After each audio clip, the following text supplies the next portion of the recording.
Hi ladies, this time I'm going to talk about George W. Bush's domestic policy, also the election of 2000 I'll be talking about here. So remember, there are two Bushes. There's George H.W. Bush, the 41st president, and George W. Bush, the 43rd president, and you see him pictured here.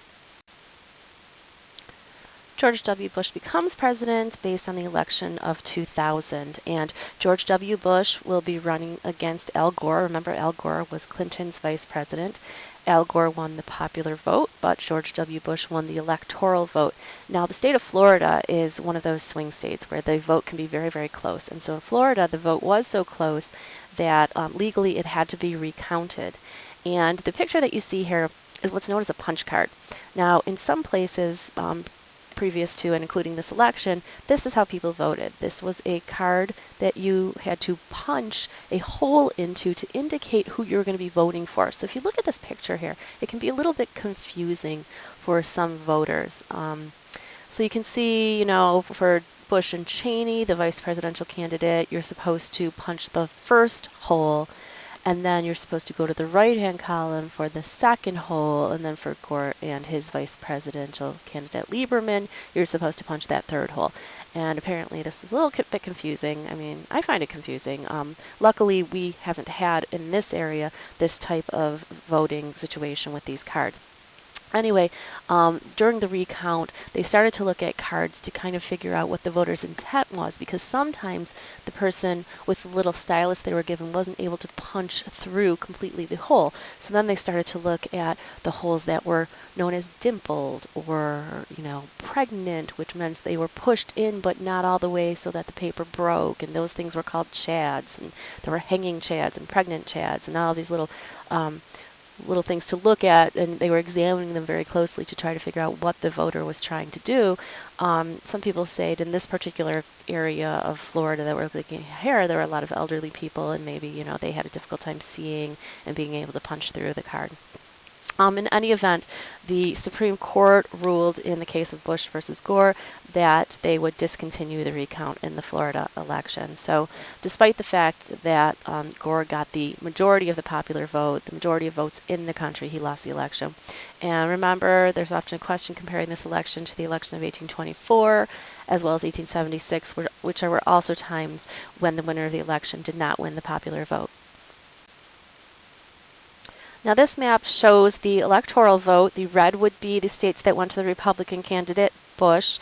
The blue would be the states that went to the Democratic candidate, Gore. And although the map is largely red, the states represented in blue have much higher populations. So that's why Gore would end up getting the majority of the popular vote. He tended to get votes that were in, more urban areas. These are, Democratic patterns we've seen for years. The Democrats tend to be in urban areas, in cities. The Republicans tend to be in more rural areas and smaller towns and places like that. And so that's what you're seeing represented in this map here. And so we start to see more people talking about the difference between blue states and red states. Red states tend to be very, very conservative, and blue states tend to be more liberal. And you can see along the West Coast, those states, you can see New England, New York, and then some of the Midwest states would fall into this blue category. And then you've got here down in the Southwest, you've got New Mexico, which is a relatively liberal state and a sea of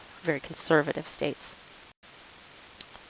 So since I discussed in class the Bush and 9/11 and the wars that began when he was president, I'm going to talk about domestic issues strictly today, things going on within the United States. So first of all, the economy has been a continuing issue.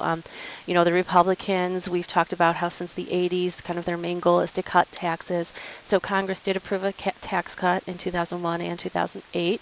A lot of citizens received a $300 to $1,200 rebate check, which was frankly a nice thing to get in the mail. And Bush argued that that money would be used to stimulate the economy. People would use that money and buy things they may have not purchased before, and that would help the economy. However, despite any of this, in 2008, the Great Recession hit. That's really the worst economic downturn since the Depression. I'll talk more about the recession specifically under Obama's presidency, because he was basically the one who was going to have to deal with that crisis. As far as education goes, No Child Left Behind is something you should be familiar with. This was a program to help education. It was to increase student achievement and teacher accountability, to make sure that teachers were doing their jobs and that students were benefiting from that. So funds were provided by the federal government to help states meet these goals, and states then began administering more and more standardized tests to show that they were accountable for the money that they were receiving and that teachers were teaching what they were supposed to be and such. And critics stated that it has been underfunded, it's not really effective. We certainly see that there has been an increase in the standardized testing as well.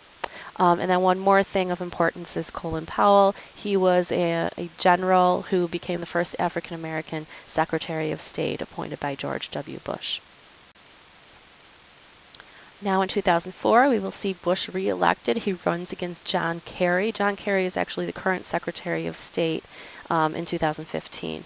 So Bush is reelected. He makes another very important appointment. He will appoint Condoleezza Rice as the first female African American Secretary of State. Immigration will remain an important issue during Bush's presidency, so people are wondering how to control the border against that flow of illegal Mexican immigrants coming in. There's also that additional concern now about protecting the border from terrorists coming into the country. So portions of a fence along the border have been completed. If you look at the map here, you can see this is a map from 2009 that shows construction of portions of a fence along the border here. So, there's certainly areas along the border there is no fence. There are certainly areas even along the fence where, it may be easy for people to get through in particular ways. There is continuation of building the fence in certain areas. So this picture is a bit outdated, although I wasn't really able to find anything more recent as far as where along the border you can find these fences. Bush was able to appoint 2 Supreme Court judges. First was Chief Justice John Roberts and Associate Justice Samuel Alito. These are both relatively conservative members of the court, and they are still on the Supreme Court today. In 2006, we had midterm elections where the Democrats gained control of the House of Representatives, again, despite the fact that Bush was still president at that time. And there was another historic individual who came to the forefront, and that is who you see pictured here, Nancy Pelosi. She became the first female Speaker of the House, so that was an important highlight of the 2006 election. So she becomes Speaker of the House in 2007 when that Congress begins. We talked a bit before about Social Security and Medicare and how these programs are in a little bit of jeopardy because the baby boomers have started to collect, but fewer people are paying in because the baby boom is kind of where the population reached its height, and then after that the birth rate declined. So my generation, your generation, there are fewer of us that are going to be paying for the baby boomers as they retire. And at the same time, the population is aging, meaning because of advances in medicine and such, the population has been able to increase as far as life expectancy goes. So people are living longer, they're collecting Social Security as well as Medicare, that healthcare component, and that's going to pose some difficulties moving into the future. Bush, for his part, what he wanted to do was encourage workers to set up their own retirement savings accounts. And so you see that pictured in the cartoon here. Social Security is a sinking ship, right? And then there's Bush. He's on that motorboat there that represents private accounts, and he's throwing a life preserver to the donkey you see on the ship, which of course represents the Democrats, and he's saying, no thanks, that looks too risky. So the Democrats really pushed against this because they felt it was risky. A lot of these private retirement savings accounts people set up, much of the money is in mutual funds, which is stocks and bonds, and because the stock market has crashed and the value of stocks can decrease, people can lose money in that way that they had, and when they count on having it when they retire, it may not be there. So that is definitely an issue that we're going to see continuing into the future as more and more people collect Social Security. And certainly the biggest blunder that we could say, I guess, was made by the Bush administration during that term of office was Hurricane Katrina and dealing with Hurricane Katrina. So you may remember Hurricane Katrina. It devastated a lot of the Gulf Coast of Louisiana and Mississippi in August 2005. It very much struck the city of New Orleans, and hit it very hard. Now, the federal agency that's supposed to handle this, FEMA, the Federal Emergency Management Agency, was accused of not handling the situation very well and very effectively. Bush himself was criticized for not allowing the federal government to take over the relief efforts sooner, because it became very clear early on that state and local authorities in Louisiana and New Orleans, they didn't have the resources to handle the disaster.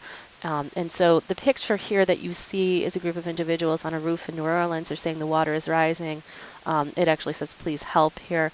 And they're appealing to people flying through the air, helicopters and such, to help them, because they are concerned the water is rising to a level that, may reach that point that they're at some point. So there were many people that died in this disaster, and it definitely left, a dark spot on Bush's domestic policies during his administration. The cartoons you see here illustrate what I was just talking about. So on the left here you see Brown, who was the head of the Federal Emergency Management Agency, or FEMA.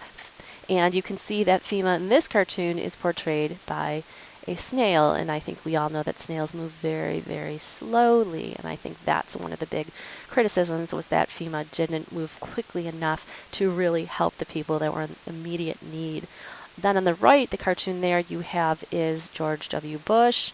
He is in, New Orleans in the aftermath of Hurricane Katrina. The floodwaters still there, haven't receded yet. And if he said, if you had been rich, you would have lost much more. So that's the way he is sympathizing with this person. And basically, one of the other allegations was that Bush and many others in government didn't care to help the people quickly enough, because they were largely African American, they were largely poor, and many people said that if this had been a wealthy area of New Orleans, that the people would have been helped much more quickly. So that gained a lot of criticism. Many people thought that there was racism, or at least classism, in the way that the government handled their crisis as well. So that is it for Bush's domestic policy. Your extra credit opportunity, if you haven't already had 2 extra credit opportunities, then you can take advantage of this one, is to email me, or be one of the first 5 people to email me, the name of the former president that died in 2004. Okay, so again, if you haven't already taken advantage of 2 extra credit opportunities, you can take advantage of this one. And we'll see how many of you actually watch this, and who watches it quickly, and who gets back to me. I'm interested to see that. All right, so you know what to do. Just email me. Thanks. Have a great day.